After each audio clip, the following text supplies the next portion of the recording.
কুমারগঞ্জের BJP প্রার্থী শুভেন্দু সরকারকে মারধর করার অভিযোগ তৃণমূলের বিরুদ্ধে। কুমারগঞ্জ বিধানসভার চালুন গ্রাম পঞ্চায়েতের 24 নম্বর বানিহারি উচ্চ বিদ্যালয় বুথে সামনে এই ঘটনা ঘটেছে।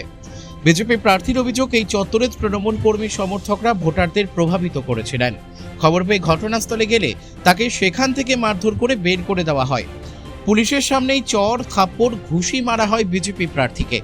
এ নিয়ে কমিশনে অভিযোগ দায়ের করে পুলিশ। অন্যদিকে কমিশনের কাছে জেলা পুলিশ সুপারের বিরুদ্ধেও অভিযোগ জানাতে চলেছেন বিজেপি প্রার্থী শুভেন্দু সরকার। এদিকে অশান্তির খবর পেয়ে ঘটনাস্থলে যান পুলিশ প্রশাসনের আধিকারিকরা। পরে চিৎকার করাতে গঙ্গারামপুর মহকুমা সুপার স্পেশালিটি হাসপাতালে যান শুভেন্দু সরকার। সেখানে প্রাথমিক চিকিৎসার পর তাকে ছেড়ে দেওয়া হয়। খবর পেয়ে ওই বুথে যান জেলা পুলিশ সুপার চিন্ময় মিত্তাল সহ বিশাল পুলিশ বাহিনী ও কেন্দ্রীয় বাহিনীর সদস্যরা। ইতিমধ্যেই পুলিশ প্রশাসন ভাইরাল ভিডিও দেখে বেশ কয়েকজনকে শনাক্ত করেছেন। পরে পুলিশ ও কেন্দ্রীয় বাহিনীর সদস্যরা ও এলাকায় একাধিক বাড়িতে অভিযান চালায়। অপ্রীতিকর ঘটনা এড়াতে ওই এলাকায় বিশাল পুলিশ বাহিনী মোতায়েন রয়েছে। আজকে কি ঘটনা ঘটেছে, কি হয়েছে? সকালবেলা থেকে বিভিন্ন বুথে পোলিং এজেন্ট বসতে দিচ্ছিল না, আমি এসে সব বুথে বসিয়েছি। এই করে যখন আমি 24 নম্বর বুথে এসেছি, এখানে একদল জিহাদি দুষ্কৃতী আমাকে তারা আটক করার চেষ্টা করে এবং চারদিক থেকে ঘিরে ধরে। আমার সিকিউরিটি ছিলেন, তারা আমাকে রেস্কিউ করে নিয়ে আসেন। এখন এই পরিস্থিতি কি রয়েছে ওখানে? আমি চলে এসেছি।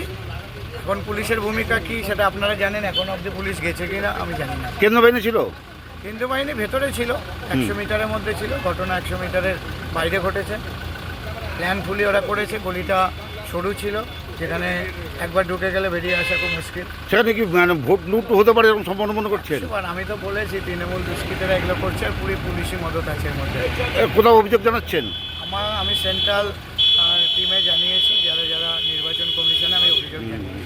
কিন্তু কেন্দ্র বাহিনী যারা রয়েছে, যারা কুইক অ্যাকশন রয়েছে, তারা কি এসছে? আমি এখনো দেখা পাইনি, কিন্তু এই যে দেখতে পাচ্ছেন লোকাল থানার পুলিশেরা যাচ্ছে, এখন এতক্ষণে যাচ্ছে, দাঁড়িয়ে আছে, ওরা যাচ্ছে, এদের কাজই মানে ঘটনা ঘটে যাওয়ার পর অনেক পরে আগুনে বাড়ি পুড়ে যাবে, তারপরে এরা জল নিয়ে যাবে। তো এটাকে কি মনে করছেন? এটা মানে পুরোপুরি ব্যর্থতা এখানকার প্রশাসনের। কুমারগঞ্জ থেকে মান্টি সিং এর রিপোর্ট, পুলিশ নিউজ।